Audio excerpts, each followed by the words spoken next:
जैसा मैंने आगे वीडियो में बताया कि दोपहर के बाद यानी कि 1 बजे के बाद कच्ची सब्जियां और सलाद खाने हैं। तो कई लोगों को चबाने में तकलीफ़ होती है, किसी ने गैस की फरियाद की। वो इसलिए होता है कि हम बचपन से पका हुआ खाना खाते आए हुए हैं और अचानक से हमको कच्चा खाना पड़े तो थोड़ी कठिनाई तो होगी, लेकिन आप समझने की कोशिश करो। ये कठिनाई केवल और केवल आपकी बीमारी ठीक होने तक है। माना आपको कैंसर है तो कैंसर में 9 महीना, किडनी अगर फेल है तो 6 से 7 महीना,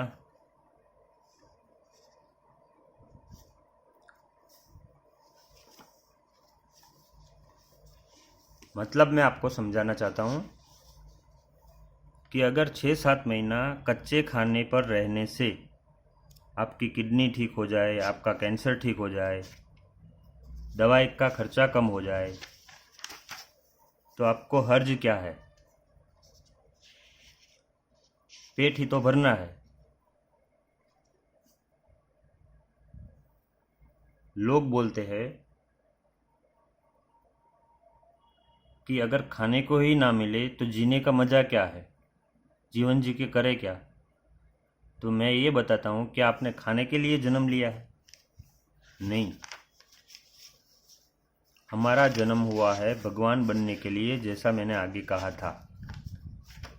और ये मैं नहीं कहता हूँ, हमारे ग्रंथों में ऋषि मुनि और साक्षात भगवान शिव कहते हैं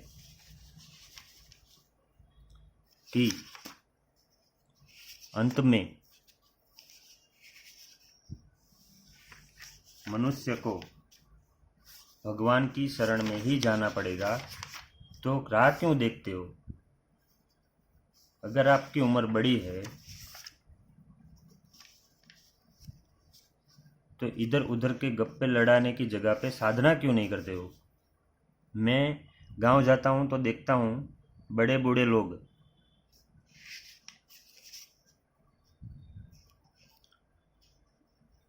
एक चौराहे पे इकट्ठा होते हैं, एक दूसरे की तू तू मैं करते हैं और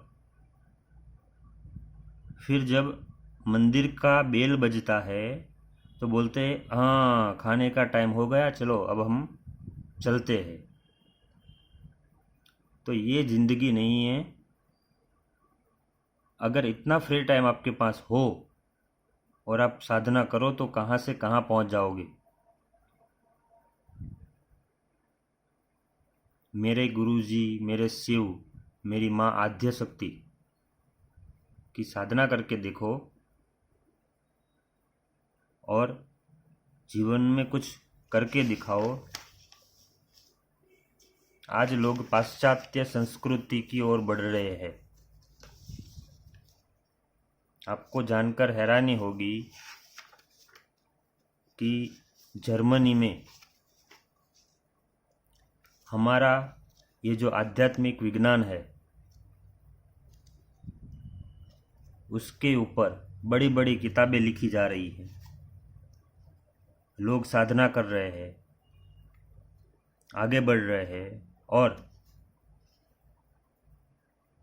फिर हम बोलते हैं कि हमको तो विदेश जाना है, पैसा कमाना है, बड़ा आदमी बनना है, और विदेश जाने के चक्कर में ना यहाँ के रहते हैं ना उधर के। तो क्यों ना हम मिलके भारत को ही विदेश बनाए। इसके लिए साधना ज़रूरी है, इसको थोड़ा समझो आप। बस बीमार पड़ो और अंत में संडास पेशाब भी खटिया में करो, फिर घर की बहुएं बोलेंगी ये बुढ़ा मरता भी नहीं है। तो इस जीवन का क्या काम। तो अब मैं मेन मुद्दे पे आता हूँ, नहीं तो आप बोलोगे कि ये लेक्चर ही देते रहते हैं। कि मैंने जो आपको बताया था, जूस, अलग अलग सब्जियों को उबाल के उसका जूस तैयार करो, उसमें गुड़ डालो, सेंधा नमक डालो, काला नमक डालो। अब यहाँ पे बात निकली है तो बता ही देता हूँ कि सेंधा नमक और काला नमक ही हम खाते थे, इसलिए अब समुद्री नमक को कचरा पेटी में फेंकने का समय आ गया है। काला नमक और सेंधा नमक समान मात्रा में मिक्स करके खाने में रोजिंदा उसका प्रयोग करो। घर में किसी को बीपी की समस्या होगी तो वो ख़त्म हो जाएगी। अगर किसी को बीपी है तो उसको ठीक हो जाएगा, और अगर किसी को बीपी नहीं है तो उसको ज़िंदगी भर बीपी की प्रॉब्लम होगी नहीं। ये इतना अक्सर है कि 1 चम्मच सेंधा नमक, 1 चम्मच से काला नमक एक गिलास में डालकर अगर उबाल कर आधा गिलास बचे और 1 चम्मच करके पिला दो, तो जिसको पैरालिसिस का अटैक पड़ रहा है वो पैरालिसिस का अटैक वहीं रुक जाएगा, हेमरेज नहीं होगा। और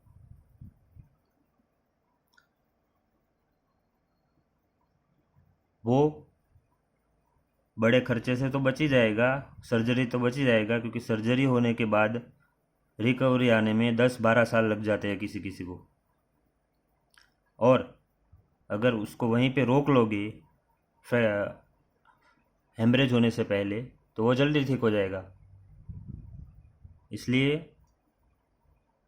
अपना दिमाग लड़ाकर उसी कच्ची सब्जियों को टेस्टी बना के, आपके मन के हिसाब से बना के जूस बना के पियो। भूखा नहीं रहना है, मैंने पहले ही बोला, भूखा नहीं रहना है, आपको खूब खाना है, लेकिन कच्चा। जब आप पका हुआ खाना चालू करो तो शुरुआत में सुबह से लेकर दोपहर तक वजन से 10 गुना, मतलब वजन गुना 10, यानी कि 60 किलो वजन है तो 600 ग्राम। सुबह से लेकर दोपहर 1 बजे तक अलग अलग टाइप के सीजन के फल फ्रूट खाने हैं।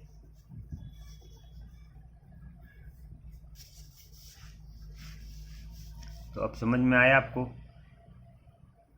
दूसरा, दोपहर को वजन गुना 5, यानी कि वजन का शरीर, आपके शरीर का वजन 60 हो तो 60 गुना 5 यानी कि 300 ग्राम, या तो आप कच्ची सब्जी या जूस फॉर्म में लो।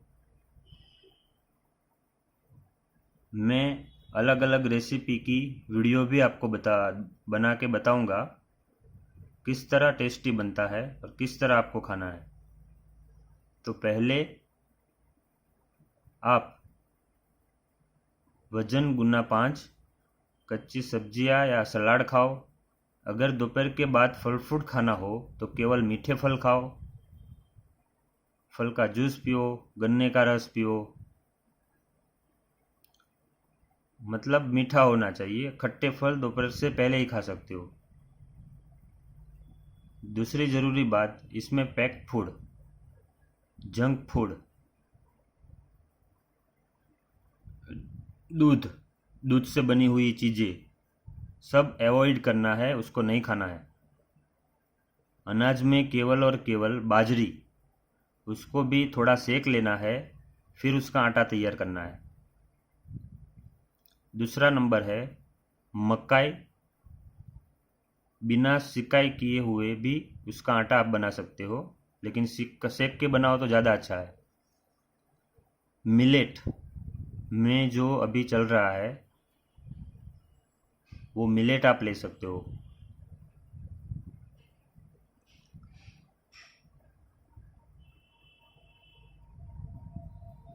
तिल और गुड़ की चिक्की खा सकते हो, सिंगदाने खा सकते हो, सूखे मेवे खा सकते हो। तीसरा, अनाज में राजगीरा का आटा या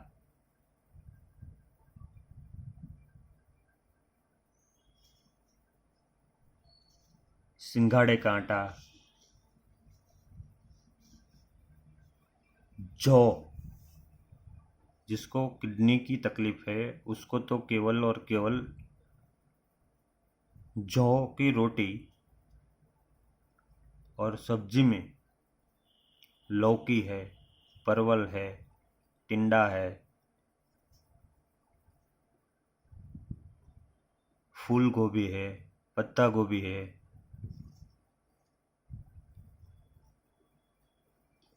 उसको उबालने के बाद उसकी सब्जी बनाओ। लेकिन सब्जी बनाने में ओरिजिनल और विश्वास पात्र देसी गाय का घी या फिर जैतून का तेल या फिर कच्ची घानी का चिकना, जिसको फिल्टर भी ना किया गया हो और रिफाइंड भी ना किया गया हो, ऐसे तेल में सेंधा नमक, काला नमक, मिर्च मसाले सब डाल के उसकी सब्जी और रोटी खा सकते हो। लेकिन वो तभी जब आप पहले वज़न गुना 5 की मात्रा में कच्चा सलाद लो दोपहर को, उसके बाद खाना खाओ। शाम को वज़न गुना 5 वापस लो कच्चा सलाद, या फिर कच्चे फल का जूस, लेकिन फल मीठे होने चाहिए, पहले बताया मैंने।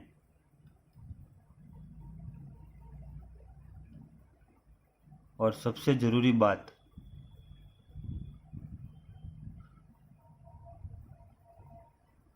कि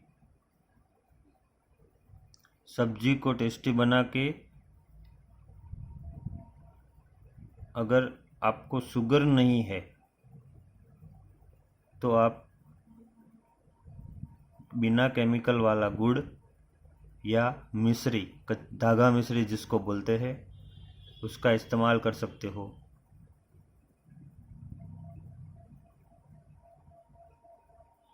तो इस प्रकार आपका पेट भी भर जाएगा, आपकी बीमारी भी चली जाएगी। बस ध्यान इतना रखना है, परफेक्शन। जिस टाइम पे कल खाया था उसी टाइम पे आज खाना है,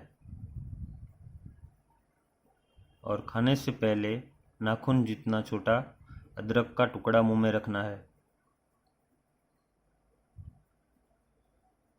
बस इतनी चीज़ करने में भी लोग हिचकिचाते हैं, तब मुझे आश्चर्य होता है। एक चीज़ याद रखो, हमको खाने के लिए नहीं जीना है, जीने के लिए खाना है। इसलिए मेरी बात पे गौर करो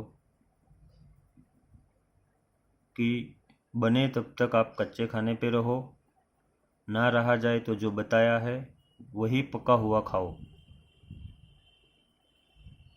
आशा करता हूँ ऐसा ही करोगे, लेकिन 8 बजे से पहले पहले आपका खाना, कच्चा खाना सब खत्म हो जाना चाहिए। क्योंकि 8 बजे के बाद अगर आप खाना खाओगे तो हमारे सेल जो रिपेयरिंग का कार्य कर रहे होते हैं वो कन्फ्यूज़न में आ जाएंगे। इसलिए 8 बजे के पहले खाना खा सकते हो। 8 बजे के बाद जो आप खाओगे वो खाना नहीं, जहर बन जाएगा। तो इस प्रकार आप धीरे धीरे